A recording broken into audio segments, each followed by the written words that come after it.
ధర వాళ్ళ అమ్మ ధర రూమ్లోకి వస్తూ ఉంటుంది. ఇంతలో అక్కడ అను జడ దువ్వుకుంటూ ఉంటుంది. తను ధర అనుకొని ధర అంతా మనం అనుకున్నట్టే జరుగుతుంది.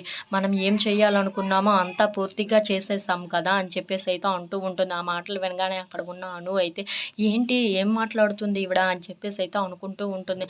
ఇంతలో అక్కడ ఉన్న ధర వాళ్ళ అమ్మ మాత్రం అవును మనం అనుకున్నట్టే జరిగింది కదా, ఆ జ్యూస్లో విషం కలిపేసి వరలక్ష్మికి ఇవ్వాలనుకున్నాము, ఇంట్లో వాళ్ళ కల్లోలం రేపాలనుకున్నాము, సేమ్ మనకి అలాగే జరిగింది కదా, ఇప్పుడు విష్ణుకి వరలక్ష్మికి పడటం లేదు కదా, మనం అనుకున్నట్టే మొత్తం జరుగుతుంది కదా అని చెప్పేసి అయితే అంటూ ఉంటుంది.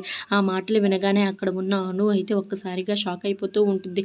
ఏంటి ఇదంతా చేసింది వీళ్ళ అని చెప్పేసి అయితే అనుకుంటూ ఒక్కసారిగా షాక్ అయిపోతూ ఉంటుంది. ఏంటి నన్ను ఈవిడ ధర అనుకొని మొత్తం విషయం మొత్తం నాకే చెప్పేసింది, ఇప్పుడు ఏం చేస్తానో చూడు అని చెప్పేసి అయితే అనుకుంటూ ఉంటుంది.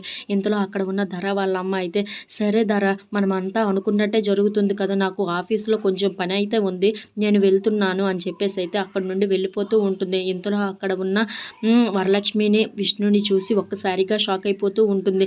ఏంటి నేను అన్న మాటలు అన్నీ వినేసారా ఏంటి వీళ్ళు అని చెప్పేసి అయితే అనుకుంటూ ఉంటుంది. ఇంతలో అక్కడ ఉన్న వరలక్ష్మి అయితే చాలా కోపంగా ధర వాళ్ళ అమ్మనైతే చూస్తూ ఉంటుంది. ఏంటి ఇదంతా చేసింది మీరా, ఇదంతా తెలియక మేము ఎంత బాధపడ్డామో తెలుసా అని చెప్పేసి అయితే అనుకుంటూ ఉంటుంది. If you like this video please like share and subscribe friends.